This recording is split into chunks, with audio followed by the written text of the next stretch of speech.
رب اشرح لي صدری ویسر لی امری واحلل عقدۃ من لسانی یفقہوا قولی واجعل لی وزیرا من اہلی۔ آج جو میں آپ کو دکھانے لگا ہوں وہ دونوں ایک قرآن کے لغوی اور عددی معجزوں کا ایک ساتھ آپ سمجھ لیں ایک ہائبرڈ ہے، ایک کمبینیشن ہے، اور اتنی حیران کن چیز ہے۔ ہم نے ساری زندگی پڑھی ہوگی حضرت یوسف علیہ السلام کی کہانی قرآن میں جو ہے سورہ یوسف میں، اور اس کہانی کو جو آج میں آپ کو اینگل دکھانے لگا ہوں آپ شاید آپ کی زندگی بدل جائے، اتنی حیران کن میں آپ کو چیز دکھانے لگا ہوں۔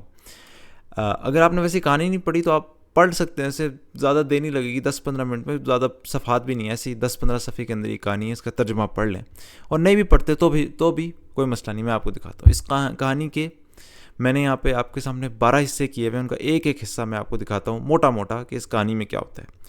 سب سے پہلے اعوذ باللہ من الشیطان الرجیم، بالکل موٹا موٹا آپ کو دکھا رہا ہوں، اور اسی سے انشاءاللہ آپ کو معجزہ دکھاؤں گا۔ سب سے پہلا حصہ کیا ہے؟ حضرت یوسف علیہ السلام خواب دیکھتے ہیں۔ یہ اس وقت کا ذکر ہے جب یوسف نے اپنے باپ سے کہا، ابا جان میں نے خواب دیکھا ہے کہ 11 ستارے ہیں، سورج چاند وغیرہ، یہ ان کا خواب۔ دوسرا حصہ، ان کے بھائی ان کے خلاف چال چلتے ہیں، انہیں وہ کنویں میں چھوڑ کے آ جاتے ہیں، چلو یوسف کو قتل کر دو، اسے کہیں پھینک دو تاکہ تمہارے والد کی توجہ صرف تمہاری طرف ہو۔ پہلے یہ دوسرا حصہ۔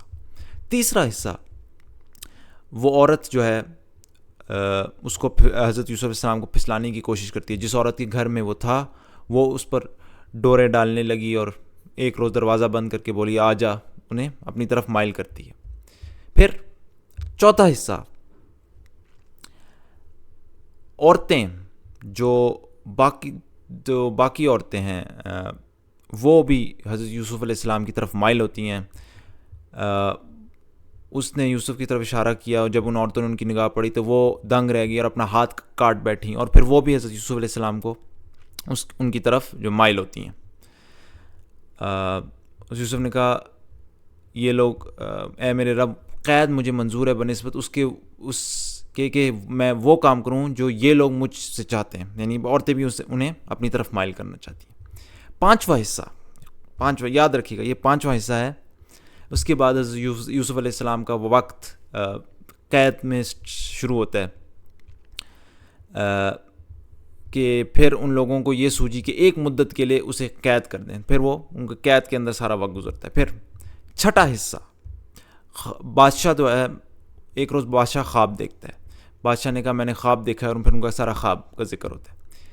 پھر ساتواں حصہ، یاد رکھیے گا ساتواں حصہ، اس بادشاہ کے خواب کی حضرت یوسف علیہ السلام تعویل بتاتے ہیں، اور وہ سارا تعویل کا قصہ چلتا ہے۔ یوسف جو ہے مجھے اس خواب کا مطلب بتا کہ سارا جو بادشاہ نے خواب دیکھا ہے۔ پھر آٹھواں حصہ، آٹھواں حصہ، وہ جو عورتیں ہیں جو حضرت یوسف علیہ السلام کو اپنی طرف مائل کرنا چاہتی ہیں، وہ ان کی پاکی کا اعتراف کرتی ہیں۔ سب نے یک زبان ہو کے کہا حاشا للہ، ہم نے تو اس میں بدی کا شائبہ تک نہیں پایا، وہ اعتراف کر لیتی ہیں۔ پھر اسی آیت میں 9واں حصہ کہ وہ جو عورت ہے جس نے حضرت یوسف علیہ السلام کو شروع میں پھسلایا تھا، عزیز کی بیوی، وہ حضرت یوسف علیہ السلام کی پاکی کا بیان کرتی ہے، اعتراف کرتی ہے کہ عزیز کی بیوی نے بول اٹھی اب حق کھل چکا ہے، میں ہی تھی جس نے اس کو پھسلایا، وہ بھی اعتراف کر لیتی ہے۔ پھر 10واں حصہ، حضرت یوسف علیہ السلام قید سے باہر آ جاتے ہیں، باہر آ گئے، بادشاہ نے کہا انہیں میرے پاس لاؤ تاکہ میں ان کو اپنے لیے مخصوص کر لوں۔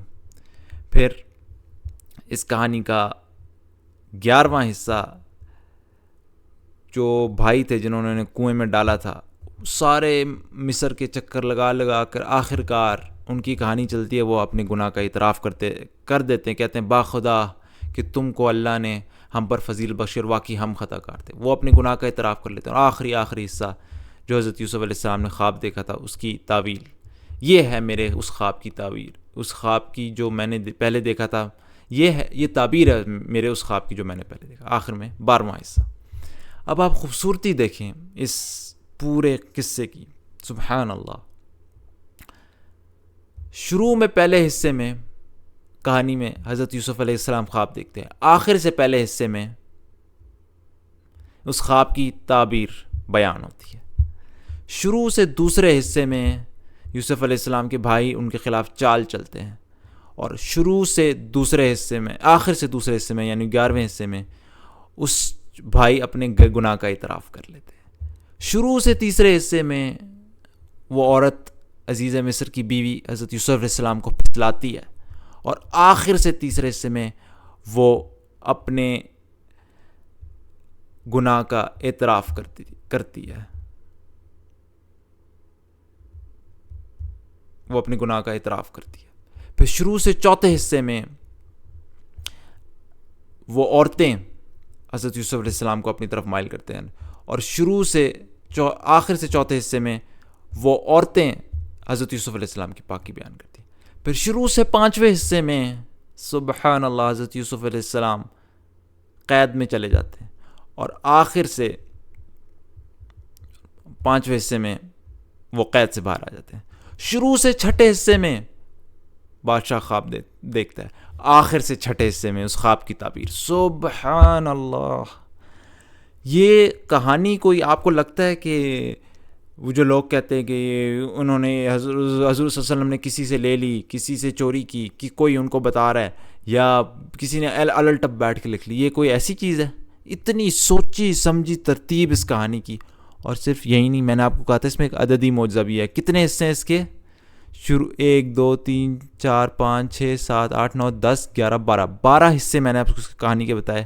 آپ کو کیا پتا ہے اس کہانی کے 12 حصے ہیں، اور یہ سورہ یوسف قرآن میں آپ کے سامنے میں آپ کو دکھاتا ہوں، یہ سورہ نمبر 12 ہے، آپ اپنی اسکرین پہ دیکھ سکتے ہیں۔ سورہ یوسف قرآن میں سورہ نمبر 12 ہے، اور اس کہانی کے 12 حصے۔ سبحان اللہ۔